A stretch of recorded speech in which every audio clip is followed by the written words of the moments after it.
নুরুল হক নূর এই দেশের উদীয়মান একজন তরুণ রাজনীতিবিদ ছিলেন। তো ছিলেন কেন বললাম, সেটা হচ্ছে যদি সম্মুখ যোদ্ধা হিসাবে চিন্তা করেন, আমাদের চাইতে তিনি উৎকৃষ্ট মানের আওয়ামী বিরোধী একজন রাজনীতিবিদ বা যোদ্ধা যেটাই বলেন, অনেক কিছু করেছেন এবং তার প্রতিদানও বাংলাদেশের মানুষ তাকে দিয়েছে। অকুণ্ঠ ভালোবাসা, অপরিসীম ভালোবাসা নুরুল হক নূর পেয়েছেন। না চাইতেই তিনি টাকা পয়সা পেয়েছেন। আমি নিজেও আমার এখানে অনেক বন্ধু বান্ধবের কাছ থেকে মানে একটা বিশেষ সংগঠন তারা করেছিল, আমি নিজে বলছি ভাই ওদেরকে কিছু টাকা দেন। মাঝে মধ্যে এখান থেকে অনেক টাকা পয়সাও গিয়েছে, আমি নিজেও জানি। আমি নিজেও পার্টিসিপেট করেছি, আমার পকেট থেকে টাকাও দিয়েছি, তার পক্ষে কথা বলেছি, অনেক ভিডিওতে পোস্টে তার পক্ষে কথা বলেছি। তো উনি যেই ত্যাগ স্বীকার করেছিলেন সেটার জন্য উনি ওনার ভালোবাসাও পেয়েছেন। কিন্তু একটা জিনিস বলে রাখি, বিপিনুল হক নূর তিনি একজন সাহসী মানুষ। তিনি ঢাকা বিশ্ববিদ্যালয়ে যেই সময়ে যেভাবে কথা বলেছেন, যেই মার খেয়েছেন, আমি নিজে হলেও মানে ভাব মারার কিছু নাই, আমি নিজে হইলেও ওই ধরনের পরিস্থিতিতে ওইভাবে সামনাসামনি গিয়ে এই মারামারি মার খাওয়া এই পর্যন্ত টিকতাম কিনা আমি জানি না, তিনি সেটা করেছেন। বাট আরেকটা জিনিস বলে রাখি, পৃথিবীতে যত মানে চোর বাটপার ডাকাত, তারপরে প্রতারণার সাথে জড়িত যারা ছিনতাইকারী, সাহসী লোক কিন্তু আওয়ামী লীগের লোক কিন্তু সাহসী আছে, মানে বেশিরভাগ চোর বাটপার এই একটু উচ্ছৃঙ্খল টাইপের, হিংস্র টাইপের, যাদের ভেতরে কোনো মনুষ্যত্ববোধ কাজ করে, এই ধরনের লোকজন কিন্তু আওয়ামী লীগ করে বেশি। তো সাহস আছে, মার খেতে পেরেছেন, এটা দিয়ে সবকিছু পরিমাপ করা যাবে না। তখনই যাবে যখন আপনার সবকিছু দেশের জন্যই হবে।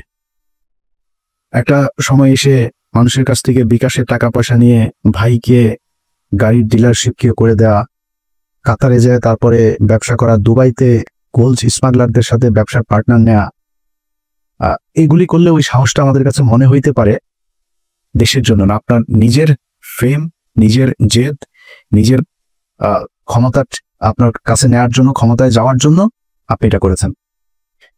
আপনি অস্বীকার করতে পারবেন যে আপনি মুসাদের সাথে দেখা করেন নাই, এটা অস্বীকার করতে পারবেন। আপনি অস্বীকার করবেন, যে বলবেন যে আমি এটা দেখা করিনি, করতে পারবেন না। কেন করেছিলেন, কোন পরিস্থিতিতে? কোন পরিস্থিতিতে আপনি করতে পারেন সেটা, কিন্তু আপনি করেছেন। আপনার বাংলাদেশের মানুষ আমার মনে হয় এর চাইতে বেশি কিছু এর দরকার নাই আপনার মতো একজন ভণ্ডকে পরিচয় করার, চেনার জন্য। ওইটাই এনাফ, গুড এনাফ।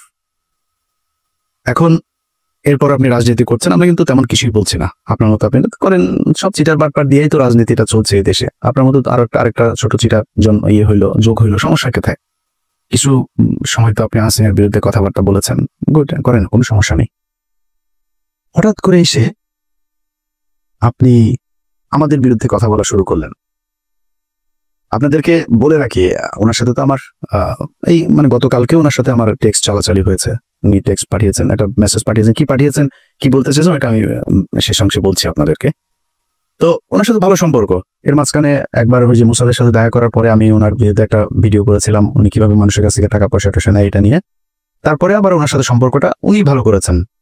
তা আমি চিন্তা করেছি খামাকা ওর সাথে ঝামেলায় যাওয়ার দরকার নেই, ঝামেলায় যায়নি। হঠাৎ করে এসে আপনি 2 দিন আগে বিদেশে বসে থাকা ইউটিউবার, ফেসবুকার এরা হচ্ছে গিয়ে বাংলাদেশে পরিস্থিতি খোলা করার চেষ্টা করছে, এটা আপনি আরো 10 মাস আগে বলেন নাই কেন?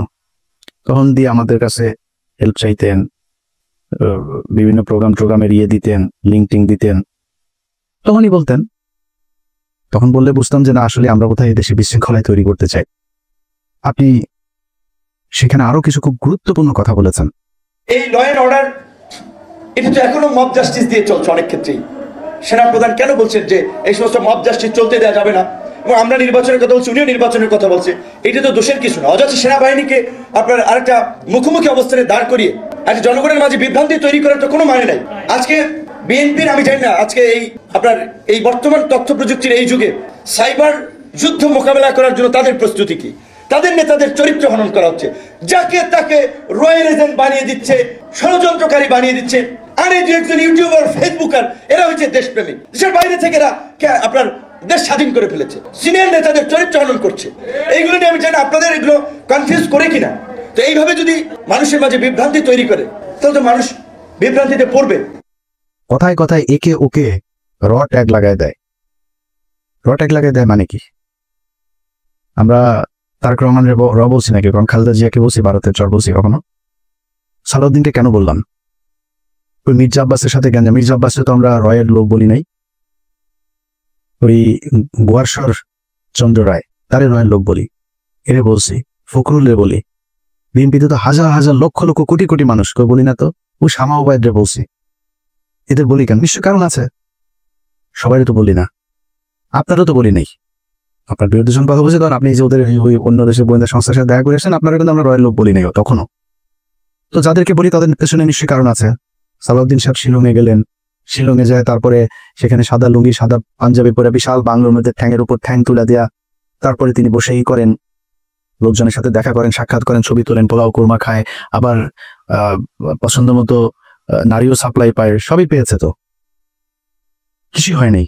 দেশে আসার পরে আজকে 10 মাস আপনাকে যদি এইভাবে কোন একটা দেশের গোয়েন্দা সংস্থা ওই দেশে তুলে নিয়ে যাইতো, সেটা আপনার দেশে যারা যারা, যে আইন শৃঙ্খলা বাহিনীর সদস্য যারা যারা এটার সাথে জড়িত, ওই দেশে যারা জড়িত, দুই পক্ষের বিরুদ্ধে আপনি অভিযোগ করবেন না? 10 মাস হয়ে গেল। ওনাকে একবার ডেকেছিল ওই আইসিটি, আপনার ইন্টারন্যাশনাল ট্রাইব্যুনাল, যেটা, যে উনি জিজ্ঞেস করেছে কি হয়েছে, কি বিবরণ দিয়েছে, ওনাকে বলা হয়েছে অভিযোগ করতে, উনি অভিযোগ করেন নাই। অভিযোগ না করে তিনি চলে এসেছেন, তার আইনজীবীকে নিয়ে বসে আমরা পরে করবো।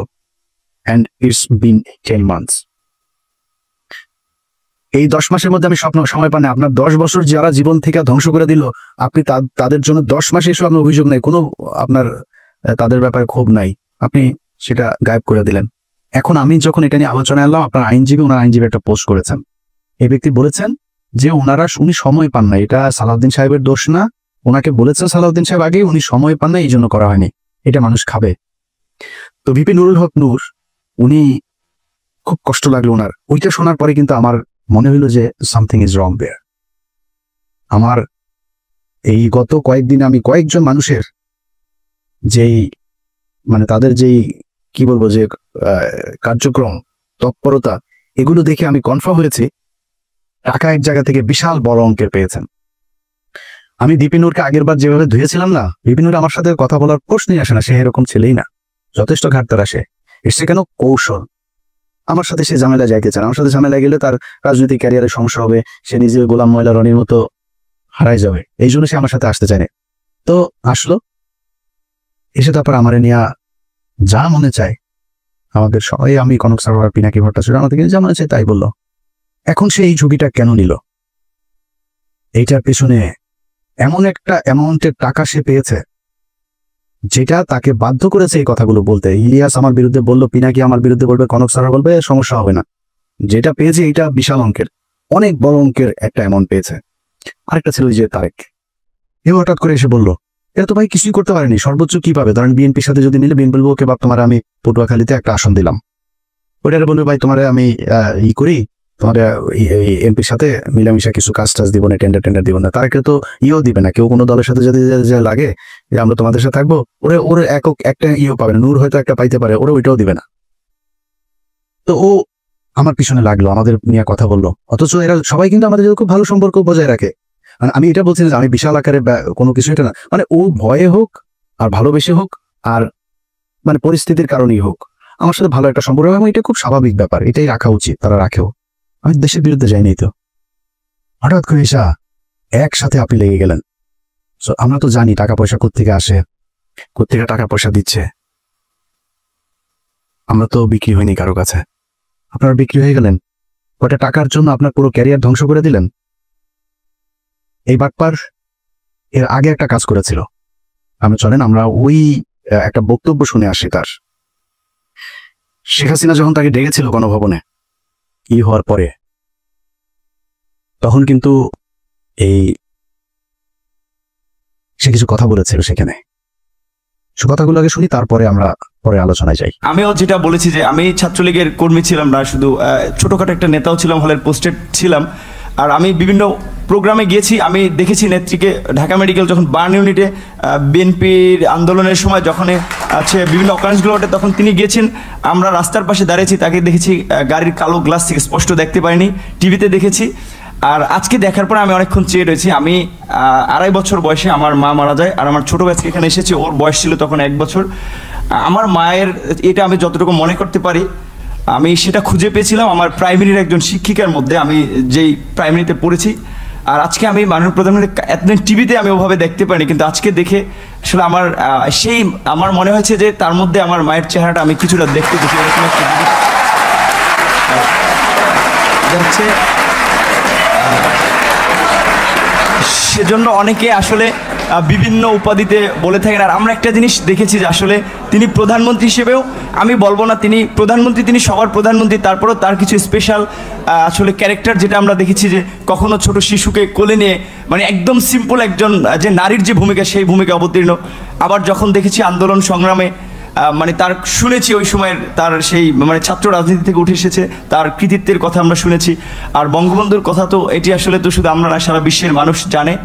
আর তার সুযোগ্য কন্যা যদিও শেখ রেহানা আপা আমরা রয়েছে, কিন্তু এটি তো আমরা মানে সবার মধ্যে সব গুণ এককভাবে থাকে না, কিন্তু আপা আমরা মনে করি যে আসলে যেটা বঙ্গবন্ধুর মধ্যে অনেকে বলে যেটা ছিল, তার পুরোটা মনে হয় যে আমাদের নেতৃত্ব পেয়েছেন।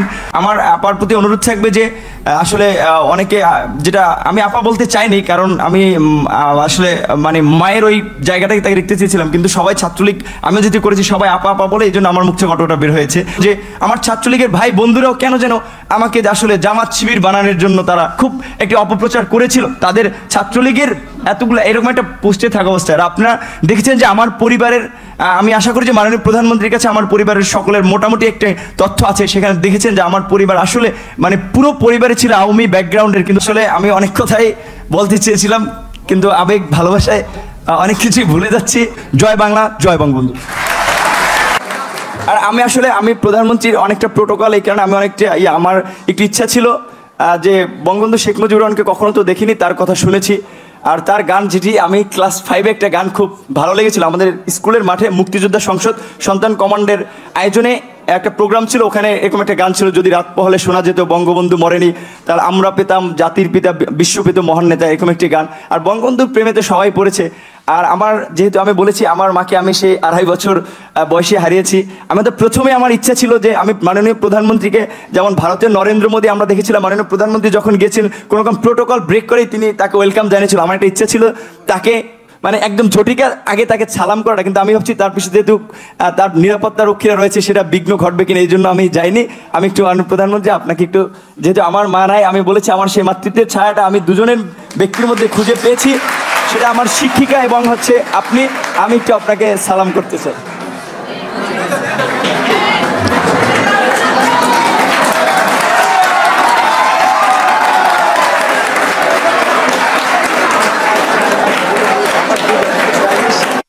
আচ্ছা, এই যে বক্তব্যটা সে দিয়েছে, এই বক্তব্যটা আপনারা শুনেন। এই বক্তব্যটার কনক ভাই তার ইউটিউবে 2 দিন আগে আরেকবার দিয়েছে, ওটার লিঙ্ক আবার আমি আমার ফেসবুকে শেয়ার দিয়েছিলাম। তো শেয়ার দেওয়ার সেটা আবার তার চোখে পড়েছে, পড়ার পরে সে সকাল থেকে, কিন্তু আমি ভিডিও যখন রেকর্ড করছি এটা হয়তো আপনারা কালকে দেখবেন, সে সকাল থেকে কনক ভাইকে অনেকবার ফোন দিয়েছে। আমি কনক ভাইয়ের সাথেই ছিলাম, অনেকবার ফোন দিয়েছে সে। তো আমরা অন্য আলাপে ছিলাম, ফোন টোন ধরা হয়নি কার। একটু পরে সে তার ফেসবুকে পোস্ট করেছে, এসব ইউটিউবাররা তার পিছনে আগেও লেগেছিল, সে পাত্তা দেয় নাই। এবার আপনারা বলেন, তার এই যেটা সে বলেছে এটাতে আপনারা সন্তুষ্ট কিনা? আপনারা নিজের কাছে জিজ্ঞেস করেন। দেখেন, তাকে নাকি তার বাবাকে চাপ দিয়ে তারপরে তাকে সেখানে যেতে বাধ্য করেছে। বাবাকে আপনার কি মনে হয় বিপিন নূর যা যা করেছে সেটা যদি সাজানো নাটক না হয়? আমার তো মনে হয় প্রতিটা ঘটনাতেই তার বাবা মাকে চাপ দিয়েছে। আরে ভাই, আমার বোনের হাজবেন্ডকে চাকরি থেকে বের করে দিয়েছে, আমার ভাইদেরকে একবার ওই জেলায় একবার ওই জেলায়, আমার বাইরে কনস্টেবল আমার বাসার নিচে যায় দোতলা থেকে ডাক দেয়, এই নিচে নেমে আমার ভাইরে। আমি ওইটার নাম টাম কোনো কিছু জানি না, ওই কনস্টেবল আর সাব ইন্সপেক্টর ওরা আমি খুঁজতেছি যে কারা কারা গিয়েছিল ওই দিন আমার ভাইরে, ওরা তুই তো টুকারি করে কথা বলে তারপরে নিচে নামতে বসছিল। আমি তো জানি যে প্রশাসন কি করে। আপনার আব্বারে ওই দিন প্রেশার দিল, আপনার হাতে পায়ে ধরলো আইসা, আর আপনি তার পক্ষে। আপনার বলছিল যে বক্তব্যের শেষে জয় বাংলা বলবেন, জয় বাংলা বললেন কেন? না, আপনার এখানে অ্যাটেন্ড করতে বলেছে, আপনি কি করতেন? বক্তব্যের শেষে আবার আপনি বললেন আপনি ওনার একটু পায়ে শুয়ে সালাম করতে চান, এটাও আপনার বাপরে বলছিল নাকি? বাদ দিলাম, এই দুইটাও বললাম যে তোর জয় বাংলা বলাইছে আর পায়ে ধরেও মাপছে বলছে, এটা দুইটা বলতেও না তোর বাপের ডিম টিম দিব কিছু একটা বলছে। মানে আমি ওনার বাবার ডিসরেসপেক্ট করছি, মানে ওনার কথা অনুযায়ী ওনার বাবাকে নিশ্চয়ই মারধর করবেন, সরি ওইভাবে বলার জন্য। তো বললাম এটা আপনার বাবাকে মানে রিমান্ডে নিবে, মারধর করবে এরকম বলেছে। আপনার বলছিল যে আপনার মায়ের মতো শেখ হাসিনা, দুইজন মানুষ আপনি বড় হয়ে দেখেছেন আপনার মায়ের মতো শেখ হাসিনা, এর পিপি নূর। শেখ হাসিনা কারোর মায়ের মতো হইতে পারে না, এই পুরো দুনিয়ার মধ্যে ওই ওয়ান পিস। শেখ হাসিনার এই পিস আর সারা পৃথিবীতে জীবনে কোনোদিন জন্ম হয় নাই ফেরাউনের মতো, এটাই এক পিস, এটাই এখন এই পিস সারা দুনিয়ায় নাই, সামনে আর আসবেও না। তোর মার মতো দেখতে কেমন হলো, তুই কেমন বুঝলি যে তোর, আর বলে যে সে ছোটবেলায় মারা গিয়েছে, ছোটবেলায় মারা যায় তোর মার এই বয়সে, ওর বয়স তো এখন ৭৪ বছর বয়স, তুই এখন এসে কেমন বুঝলি যে তোর মায়ের মতো? বললো এই যে নাটকগুলি, তো এগুলিতে আমরা বুঝি যে আপনি আগেও সেল হয়েছিলেন, সেদিন ওইখানকার এসএসএফ এর একজনের কাছে শোনা আপনি ব্যাগ নাকি নিয়েই বের হয়েছিলেন। সত্য মিথ্যা এটা আপনি বলতে পারবেন, কি হয়েছিল, কেন এত কিছু করেছিলেন। আমরা যেটা বলতে চাই, অ্যালার্মিং যেটা আপনি কি করেছেন না করেছেন সেটা একান্ত ভাই আপনার ব্যাপার, যেটা অ্যালার্মিং এই ধরনের ছোট ছোট রাজনীতিবিদরাও যদি নাকি বিদেশি গোয়েন্দা সংস্থার টাকা নিয়ে সেই গোয়েন্দা সংস্থার পক্ষে কাজ করার জন্য এইভাবে উঠে পড়ে তারপরে লাগে, এটাই দেশের অস্তিত্বের জন্য চরম হুমকি। এই দেশের সেই ৭১ থেকে শুরু করে এই পর্যন্ত এই গোয়েন্দা সংস্থা ভারতীয় এরা আছে, ছিল, এরা থাকবেও, এদের কার্যক্রম এরা চালাই যাবে। এই যে 2 দিন ধরে আপনার জামায়াত নেতা এটিএম আজহার, তিনার মুক্তির পরে দেখবেন ওই যে ৩-৪ জন লোকজন নিয়ে তারপরে বাম এসে, সাংস্কৃতিক কর্মী এসে, শিবিরের ভাইদের বলবো পাছাটা উদাম কইরা লাল বানায় দেবেন, যেটা নামে আসবে এই বিচার পৃথিবীর ইতিহাসের সবচাইতে নিকৃষ্টতম। এই ধরনের কোনো ঘটনা ছাড়া ঘটনা বানায় এইভাবে জড়জ্যান্ত মানুষকে একটা গণতান্ত্রিক দেশে কোনো সরকার এইভাবে এই সভ্য সমাজে ফাঁসি দিতে পারে, এই নিকট অতীতে এই পর্যন্ত পৃথিবীতে এই ঘটনা ঘটে নাই, যেটা শেখ হাসিনা ঘটিয়ে গেছে। শুধুমাত্র রাজনৈতিক প্রতিদ্বন্দ্বিতার কারণে তাদেরকে হত্যা করা হয়েছে। আমি মনে করি এই জামায়াতের যে নেতাদেরকে হত্যা করা হয়েছে তাদের পরিবারের কাছে রাষ্ট্রীয়ভাবে ক্ষমা চাইতে হবে, এই বিচার কার্যের সাথে যারা ছিল তাদের সবার বিচার করতে হবে এবং ওই পরিবারকে যথাযথ ক্ষতিপূরণ দিতে হবে। এর বিরুদ্ধে যারা যারা কথা বলছে এখন, যারাই মাঠ গরম করার চেষ্টা করছে, সব করে রয়ের টাকা খায় তারপরে করছে, তারা টাকা দেয়। এই যে সচিবালয় দেখেন ভাই, পাশার মধ্যে লাতিতে বার করে দেন সচিবালয়, চাকরি নেওয়ার জন্য পোলাপান বসে আছে, সচিব নাই তাও বানাইতে আপনার সময় লাগবে। আর ভাই যেগুলি এখন আন্দোলন করছে আর এই আন্দোলন করছে তাদেরকেও যে আমি খুব বেশি দোষ দিব তা না, হঠাৎ করে এসে এই অধ্যাদেশ দেওয়ার কারণটা কি, এটা কেন দিল, এটার পেছনে আমার মনে হয় দেখা উচিত। তো এই মাঠ যারা গরম করার চেষ্টা করে এখন কোনো কারণ ছাড়া, এদের ব্যাপারে আমি মনে করি এনসিপি, জামায়াত ইসলাম, ছাত্রদল সবারই মাঠে থাকা উচিত, খুব তীক্ষ্ণ নজর রাখা উচিত। যে বিষয়টা নিয়ে কথা বলেছি সেটা দিয়ে শেষ করি ভাই। আপনাদের টাকা পয়সার দরকার আছে আমি জানি, ভিপি নূর আপনি অনেক সম্মান পেয়েছেন এই দেশে, আমার মনে হয় ওইটা নিয়ে সন্তুষ্ট থাকলে অনেক বেশি ভালো হইতো।